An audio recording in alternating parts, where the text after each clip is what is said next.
mundong umiikot sa ambisyon, may mga taong handang lumuhod sa harap ng kapangyarihan at yumapak sa iba para lang makaakyat.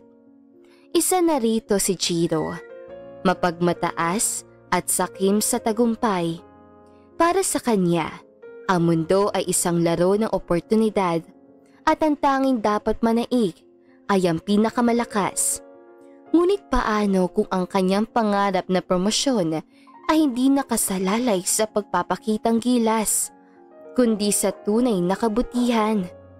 Paano kung ang taong kanyang hinahamak ay siyang may kapangyarihang magpabagsak sa kanya?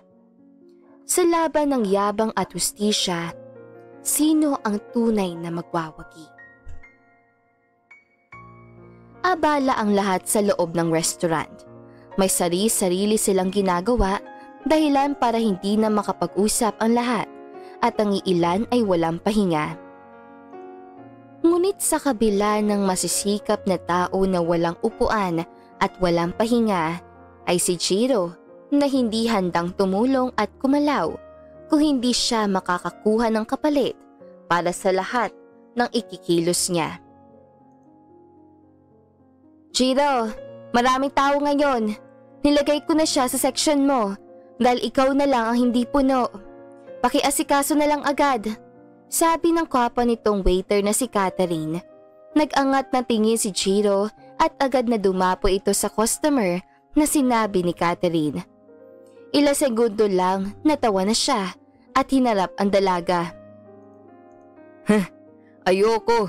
Ibigay mo na lang sa iba yan. Mukha namang wala akong mapapala dyan. Pagtanggi ni Jiro, nangunot naman ang ulo ni Catherine. Hindi ko na talaga siya malilipat, kaya pwede ba? Ayusin mo naman at kumilos ka na. Mataray na pagkakasabi ni Catherine. Nag-make face na lang si Jiro habang pinapanood na patuloy na paglalakad ng kausap niya palayo. Nang tumayo siya, nilinga niya pa ang mukha niya upang makita kung sino ang pwede niyang abalahin para ipasa ang customer na inilagay sa kanya. Ngunit kahit anong gawin niya, wala siyang makita dahil nasaksihan din naman niya kung gaano kaabala ang lahat. Lalabas na sana siya nang may pumutol ng paglalakad niya, dahilan para matigil siya. Nang makita niyang si Hana ito, mabilis siyang nakaisip na sa kanya ipakisuyo ang customer na dapat para sa kanya. Kahit nakita naman niyang napakarami nitong dala-dala. Hana! Tawag ni Jiro nito. Agad namang huminto si Hana at nilingon siya. Ito lang ang naging tugon ni Hana sa kanya. Ngumiti naman agad si Jiro at nilapitan siya. Hana, pwedeng ikaw na lang mag-take ng isang nasa section ko? Sige na naman oh. Malambing na pakikipag-usap niya kay Hana. Marami pa kasi akong ginagawa. Nauutal na sabi ni Hana. Eh di pagkatapos mo, sige na. Pagpupumilit pa rin ni Jiro na tila hindi nakakaramdam na nahihirapan na si Hana sa kanyang mga dala-dala. Mas lalong nahirapan si Hana sa pagtanggi at dahil hindi siya tinatatanan ni Jiro, muntikan na siyang mapasabing oo sa kagustuhan nito kung hindi lang sumingit ang katrabaho nila. Kita mo naman Jiro na marami ginagawa si Hana. Bukod sa section mo yan at sa section mo na lang ang available, wala ka rin namang ginagawa. At hindi ka ganun kaabala, sabi ni Gab na isang waiter din. Natawa si Jiro sa kanya. Alam ko, pero wala namang pera yan. Masasayang lang ang serbisyo ko dyan. Tsaka, mukhang kaya naman yun ni Hana. Babae siya eh. Trabaho niya yan. Sanay yan. Mapang-asar na pagkakasabi nito, lahat ay napatingis sa kanya dahil sa sinabi nito. Gawin mo na lang kasi Jiro. Naghihintay yung customer oh. Tsaka, talaga bang gusto mo na masaktuhan ka na lang na may-ari? Tapos makita kang wala kang ginagawa? Singit ng isa sa dishwasher na sinang-ayunan din ng isa.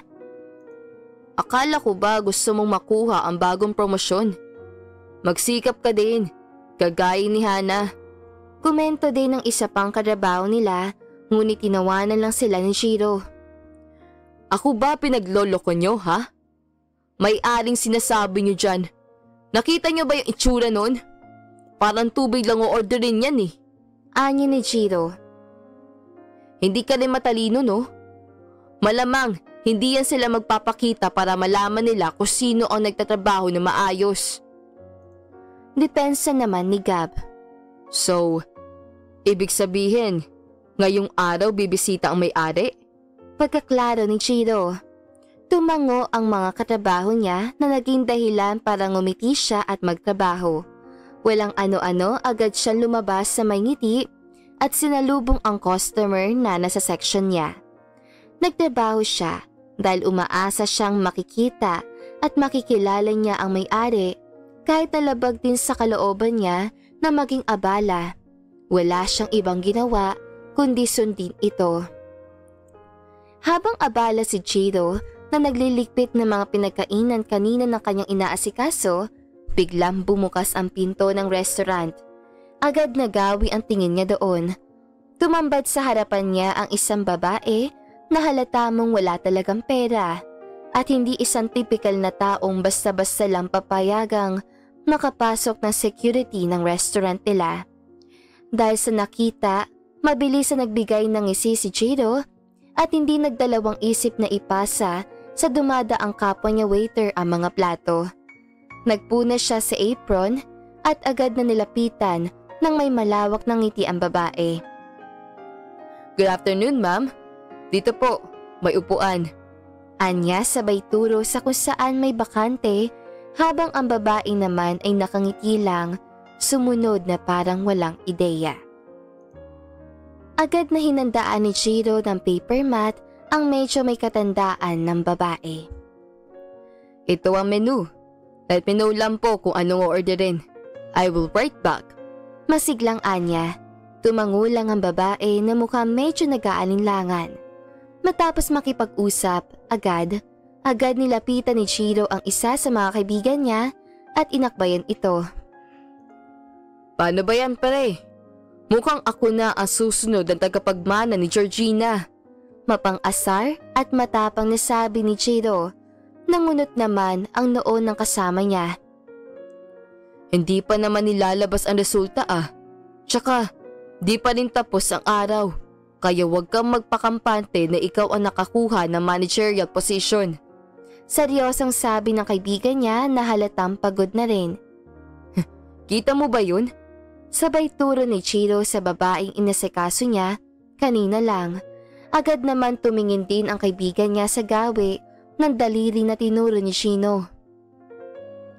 Siya ang magpapayaman sa akin. Proud ng pagkakasabi ni Jiro. Hindi napigilan ng kaibigan niya na matawa. Talaga? Bahala ka dyan. Baliw ka na. Sabi nito habang natawa na tinanggal pa ang pagkakaakbay ni Jiro sa kanya. Totoo nga. Ayaw pa nitong maniwala. Depensa ni Jiro, ngunit hindi na siya pinansin ng kaibigan niya. Ngumiti na lang siya at muling nilapitan ang babae para kunin na ang order. Okay na po tayo, ma'am. Salubong niya agad at nilabas na ang papel at ballpen mula sa bulsa. Tumango naman ang babae at sinimulang umorder at dahil napagtanto niyang marami-rami itong inorder, ay mas lalo siyang napangiti dahil buong akala niya ito na ang may-ari na sinasabi nila. Matapos makuha ang order, prinoseso agad ito ni Jiro para magawa na at maibigay sa customer. Habang kumakain ng babae, walang ibang ginawa si Jiro kundi ipagmayabang na sa lahat ay siya raw ang makakakuha ng posisyon. Kinuwento niya rin ang dahilan, ngunit walang mainteresado sa kanya. Matapos ang ilang minuto, napansin niya na hindi na nakain ng babae kaya agad niyang nilapitan ito para mag-bill out. Kamusta pang pagkain? Sigurado naman ako masarap, di ba? Nakangiting sabi ni Jiro. Hindi naman verbal na sumagot sa kanya ang babae, ngunit nag-thumbs up ito at tumangu-tangu pa na naging senyales na pagsang-ayon nito. Nang inabot na ni Chiro ang hawak na papel na kung saan nilalaman nito ang total ng kinain ng babae, ngunit bago pa man makuha ito ng babae, agad na may nagsalita na naging dahilan para mahinto sila, pareho, at magawi ang tingin. "Oh, Martha, kumain ka dito?" Puna ni Hana. Tumango naman ang babae, ngunit si Chiro agad ang nainis. Bumalik ka na lang sa trabaho. Nangingialam ka pa. Inisasabi ni Chiro. Tumalikod na siya para ngitian ulit ang babae, ngunit mabilis na kinalabit ni Hana si Chiro. "Chiro, mag-usap muna tayo. Baka kasi hindi mo pa alam." Mahinahong sabi ni Hana, pero tinabig lang ni Chiro ang kamay niya. "Ano ba? Bakit bigla ka lang nagpapapansin? Bumalik ka nga doon sa kusina. Tulungan mo sila maghugas. Dapat nga ikaw na kusang gumagawa nun kasi babae ka." Iritabling sabi ni Chiro na hindi na namamalayan na naririnig na siya ng ibang tao. "Makinig ka muna kasi dahil importante na malaman mo, kaya nga mag-usap tayo." Pagdidiin na rin ni Hana na hinawakan na rin siya para hilain sa gilid. Ngunit agad na tinanggal ni Chiro ang pagkakakapit ni Hana sa kanya. "Ano bang problema mo? Kung hindi mo kaya sumipsip, tigilan mo ko. Pinapahiya mo ko sa may-ari ng restaurant eh." Galit na sabi ni Chiro at halos mamula na. "Ayaw mo kasing makinig! Hindi yan may-ari ng restaurant!" Malakas na rin ang boses si Hana. Epal ka, no? Sabihin mo, ayaw mong nalalamangan ka dahil alam mong ako na ang makakakuha ng posisyon, kaya sinisiraan mo customer ko sa akin para tantanan ko siya. Diretsong sabi ni Chiro sa kanya. "Maybe kung palagi kang tumutulong, kilala mo kung sino siya. Si Martha yan. Pinapakain yan dito ng libre, pero hindi mismo dito sa loob binibigyan siya ng pagkain. Dahil lang gugulo siya kapag hindi." Hindi na napigilang sabi ni Hana. Hindi nakapagsalita si Chiro at tila nakatulala lang siya dahil sa hindi makapaniwalang sinabi ni Hana. Nilingon niya si Martha nang naglalakad na palabas at tila wala talagang pakialam sa paligid niya. Nabahala doon si Chiro at saka hinatak si Hana paloob ng kusina. "Ulitin mong sinabi mo," utos si Chiro. Bumuntong hininga si Hana at saka nagsalita muli. "Si Martha, binibigyan lang siya ng pagkain dahil nanggugulo siya sa labas at minsan umaabot pa sa loob. Kaya dahil sa ginawa mong, hinayaan siya mag-order at walang magbabayad nun kundi ikaw." Seryosang sabi ni Hana. Napahilamukos sa mukha si Chiro dahil sa pagkakabahala dahil wala siyang kakayahan na bayaran ang mga pagkain na hinain niya kay Martha. "Bakit mo naman kasi hinayaan si Martha na umorder? Kita mo namang hindi siya ang typical na tao na basta inaalaw lang na pinapapasok dito," sabi ni Gab. Nabuntong hininga si Chiro. Nakita ang pag-aalala. "Hindi ko naman alam. Tsaka, ang sabi nyo, ngayon ang punta na may-ari at baka itago niya ang identity niya. Yun ang akala ko." Sisi ni Chiro sa mga ito na tinuro pa ang mga kasamahan niya. "Marami naman akong nagawa. Sapat na yun para makuha kong posisyon. Pag nakuha ko na, edi tsaka ko bayaran kasi mataas ang panimulang sahod nun. Oo, yun ang gagawin ko." Hindi mapakaling anya ni Chiro. "Hindi ganon basta kadali ang lahat, Chiro." Hindi natuloy ang sasabihin ni Jessica. Ano bang alam mo? Alam mo, lagi kang pakialamera sa mga plano ko eh. Kapag ako naging manager dito, tatanggalin kita agad para maging labandera ka na lang. Dahil babae ka lang. Galit na sabi ni Chiro sa kanya. Hindi na nakasagot si Jessica dahil bigla na lang pumasok sa kusina. So, ganyan na pala ang tingin mo sa mga babae? Matapang nasabi ng bagong pasok na babae. Nabaling agad ang tingin ni Jiro dito. Sino ka ba, ha? Walang pagpipigil na kumpronta ito. Ang may-ari ng restaurant na ito. Matapang nasabi din ng babaeng nasa harapan niya. Malakas na tumawa si Jiro habang ang mga kasamahan niya ay nagulat sa sinabi ng babae. Ikaw? Tignan mo nga itsura mo. Pasensya na ha. Late ka na magpanggap. Lumabas ka na doon. Matapos niyang sabihin yon, hinawakan niya ang siko nito at pinilit na lumabas. Lahat ay naalarma sa ginawa niya. Hanggang sa sihanan na ang lumapit na tanggalin ang kamay nito at nagtulak kay Jiro palayo. Hindi siya nagsisinungaling. Si Mrs. Vera yan. Malakas na sabi ni Jessica. Lalaki ang mata ni Jiro, ngunit hindi pa rin naniniwala. Ako. Tigilan niyo ako ha? Reaction ni Jiro. Nagbuga ng hangin si Mrs. Vera at inayos ang kanyang sarili. Para mapadali ang mga explanation na nararapat, ako si Mrs. Vera, ang may-ari ng restaurant na ito. At bakit ganito ang bihis ko? Dahil dapat magpapanggap akong mahirap, pero hindi na kailangan. Dahil hindi pa man ako dumadating, alam ko na ang sitwasyon dito. Kung hindi ka naniniwala, pwede mo tignan ang dingding sa labas at nandoon ang pagmumukha ko, iho. Matapang na sabi ni Mrs. Vera. Nagsimulang magkaroon ng kaba si Jiro na naging dahilan upang maging defensive siya. Dahil mabilis akong mauto, napagdesisyonan kong ipagkatiwala ang mga obserbasyon na sasabihin sa akin at yon ay si Hana. Dahil sa mga sinabi niya, napagdesisyonan kong hindi na ipagpatuloy ang pinaplano ko dahil malinaw naman sa mga sinabi ni Hana sa akin ang nagaganap rito. Kaya marami salamat, iha. Tinapik pa ni Jessica ni Mrs. Vera. Sinungaling yan eh. Dapat hindi ka naniniwala sa mga ganyang tao, Mrs. Vera. Kay ganda mo pa naman. Dapat hindi ka masyadong nagpapaniwala. Depensa ni Jiro.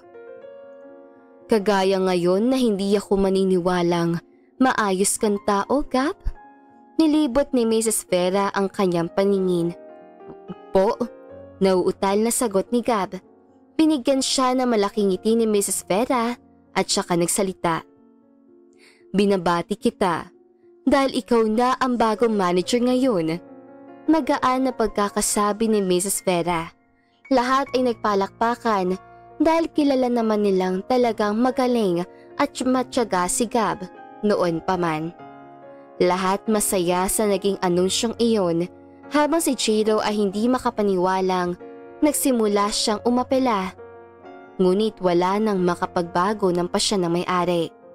Hindi rin siya binigyan ng pagkakataon ni Mrs. Vera at agaran siyang tinanggal. Buong akala niya ay yun lang ang mangyayari sa kanya hanggang sa nalapitan siya ng dating manager at binigyan ng mahabang listahan. Nantitigan niya ang nilalaman nito, naalala niyang ito ang mga kinain ng pulubi na siyang babayaran niya. Hinabo rin siya ni Jessica upang kausapin. Jiro! Tawag ni Jessica sa kanya. Nilingon niya ito, ngunit mainis na ang kanyang mga mukha. Sa susunod, bago ka mang maliit ng babae, ay isipin mong maaaring babae rin ang magtanggal sa posisyong meron ka. Tiyagain mo naman ang buhay. Huwag kang magmadali. Kasi, tignan mo ngayon, babae rin ang nagpapayo sa iyo ngayon. May mapang-asar ng pagkakasabi ni Jessica na natawa bago tapikin ang 2 beses ang kanyang likod. Walang ibang nagawa si Jiro kundi mapahilamos at manggigil, sanghi na mapunit niya ang papel na hawak. Hindi siya makapaniwala sa kung gaano kabilis ang nangyari. May mga pagsisisi siyang gusto niyang baguhin, Pero huli na ang lahat. May mga bagay na sana nagawa niya na maayos, ngunit hindi na mangyayari pa. Kung sana lang inayos niya ang sarili at naghirap para sa mga bagay na gusto niya, wala siya sa posisyong pagsisisihan niya ang pag-uugaling akala niya ikakaangat niya. Lumipas ang mga araw at si Jiro ay natutong harapin ang kanyang bagong realidad. Wala na siyang trabahong inaasam, wala na ang pangarap niyang posisyon at higit sa lahat, nawala ang ilusyon niyang siya ay higit sa iba. Sa bawat paghakbang niya sa bagong landas, malayo sa kanyang dating kayabangan, unti-unti niyang naunawaan ang halaga ng tunay na pagsisikap, respeto at kababaang loob. Sa kabilang banda, si Hana at ang iba pang mga manggagawa ay patuloy na nagpursige na ngayon ay mas pinahalagahan at kinikilala. Ang bagong pamunuan ay nagtulak sa mas makatarungan at pantay na oportunidad para sa lahat. Anuman ang kasarian o estado sa buhay. Habang si Jiro ay nakaupo sa isang mumunting kainan, hawak ang isang basong tubig at tahimik na iniisip ang kanyang nakaraan, isang matandang babae ang lumapit sa kanya. Si Marta. Ngumiti ito at tinapik ang kanyang balikat. Anak, sa buhay hindi palaging panalo. Pero kapag natuto ka, hindi ka kailanman talo. Napangiti si Jiro at sa unang pagkakataon, hindi niya yon tinawanan. Sa halip, tumango siya at huminga ng malalim. Alam niyang may pagkakataon pang bumawi dahil ang tunay na tagumpay ay hindi nasusukat sa kung sino ang pinakamataas, kundi sa kung sino ang may kakayahang matuto, magbago at magpakatao. At dito na nga po nagtatapos ang magandang istoryang ito. Maraming salamat mga kakwentuhan! Huwag niyong kalimutan mag-like at subscribe at pindutin na rin ang notification bell para lagi kayong updated sa ating kwentuhan. Hanggang sa muli, paalam!